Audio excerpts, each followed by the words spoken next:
This program presents a practical overview of industrial ventilation, covering local exhaust and dilution systems, operation and maintenance, troubleshooting, and OSHA ventilation standards. OSHA requires employers to provide a safe and healthful workplace for their employees. No employee should have to give up good health in order to have a job. But many jobs require employees to work with or around hazardous chemicals. This program shows how industrial ventilation can help protect employees from dangerous overexposures to harmful chemicals. But first, a few definitions from the glossary found in the handout materials provided with this program. Let's start right at the beginning. Air is important because it can transport contaminants to the worker's breathing zone, but it can also be used to help control exposures to contaminants. Air is a complex mixture of gases and vapors like nitrogen, oxygen, water vapor, carbon dioxide, argon, and many others in trace quantities. Air seems light and airy, but it's actually quite heavy, weighing about 75 pounds per 1,000 cubic feet at sea level. If we move 1,000 cubic feet of air per minute through ductwork, we're moving about 75 pounds of air every minute. This requires choosing fans and motors large enough to handle the load. The speed or velocity, called V, of air is measured in feet per minute, or FPM. Air volume flow rate, called Q, is expressed in cubic feet per minute, or CFM. We cannot directly measure Q. It is equal to the product of the average velocity and the cross-sectional area through which the air flows. That is, Q equals V times A. Air is pressurized by gravity, the barometric pressure. At sea level, the barometric pressure is about 29.9 inches of mercury as measured with a barometer. The barometric pressure is also called the absolute static pressure. Air starts moving because there is a difference in pressure between 2 points. Air moves from an area of higher pressure to an area of lower pressure. The lower pressure in exhaust systems is generated by the fan and is called the static pressure. The static pressure created by the fan is less than barometric pressure on the suction or inlet side of the fan, and greater than barometric pressure on the discharge or outlet side. It acts equally in all directions and can be measured using a water manometer. Static pressure is expressed in inches of water. You might hear the fan generates 2 inches of negative static pressure, which means that the pressure inside the duct on the suction side of the fan is 2 inches of water less than the pressure outside the duct. The pressures encountered in ventilation applications are relatively small. The use of conventional units of pressure measurement, such as inches of mercury or pounds per square inch, would result in pressures expressed as very small numbers.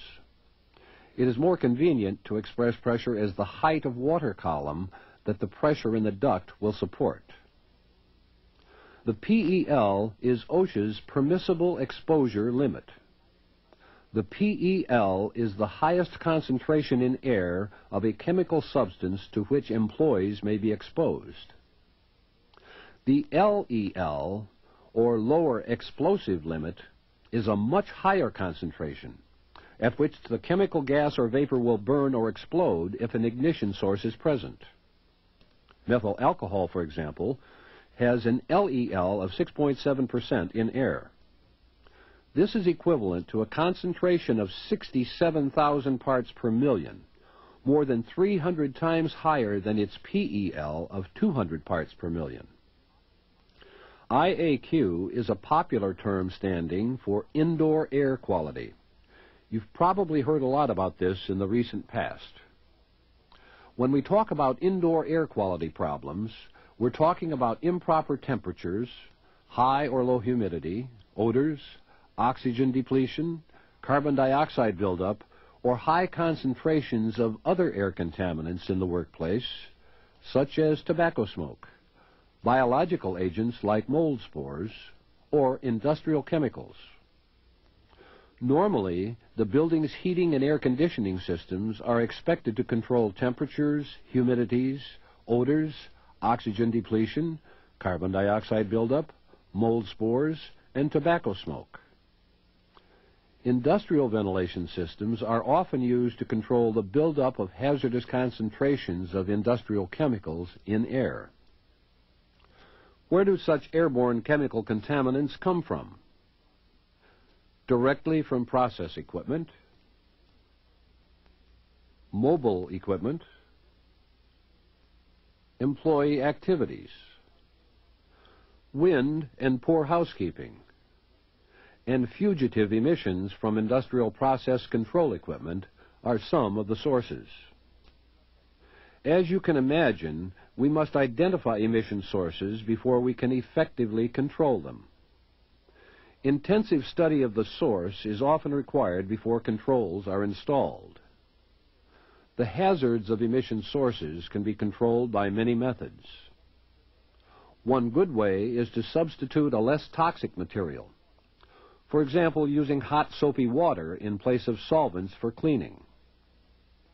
Another is to provide a change in the process.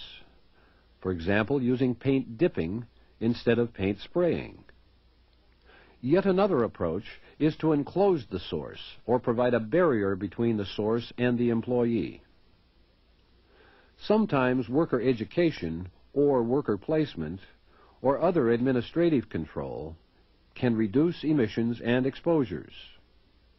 Approved respirators may be used as a control method in some situations, but usually the most reliable approach to reduce employee exposure is through the use of engineering and administrative controls.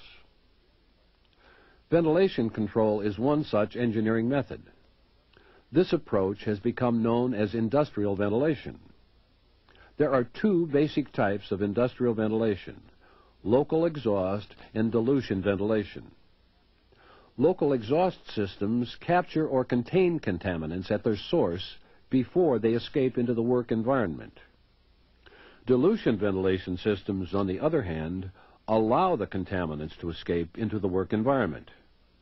The contaminant concentrations are lowered to safe levels by dilution with fresh air before reaching the employee's breathing zone. Where employees are close to the emission source, local exhaust is usually superior to dilution if it is feasible. Both types of ventilation require tempered, heated or cooled makeup air to replace air exhausted through the ventilation system. Think about it.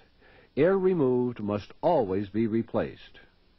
It is best to do this through designed and installed makeup air systems. Sometimes the makeup air is provided by the building's heating and cooling system. The local exhaust system consists of 5 important components: hood, duct, air cleaner, fan, and stack. The hood is the most important part of the system. No local exhaust system will work properly unless enough of the contaminants are retained or captured by the hood so that the concentration of contaminants in the workroom air is below acceptable limits. Ductwork or piping transports the contaminants to an air cleaner or to the outdoor environment. Many local exhaust systems must be equipped with air cleaning equipment in order to meet air pollution requirements. The fan has to develop enough static pressure to pull a desired amount of air and contaminants into the hoods and through the ducts to the point of discharge. Finally, a stack is used to disperse the exhaust airstream and whatever contaminants get past any air cleaner installed. Let's look at each of these components in more depth. There are 3 major types of hoods: those which enclose the emission source, those which capture emissions, and those which merely receive the emissions, such as a canopy hood. The most effective hood usually encloses the emission source as much as possible. When using capture and receiving hoods, Place the hood as close to the source as possible. Canopy hoods should only be used on hot processes. The canopy cannot be used when workers must lean over the tank or process when contaminants are rising, since they will breathe the contaminated air.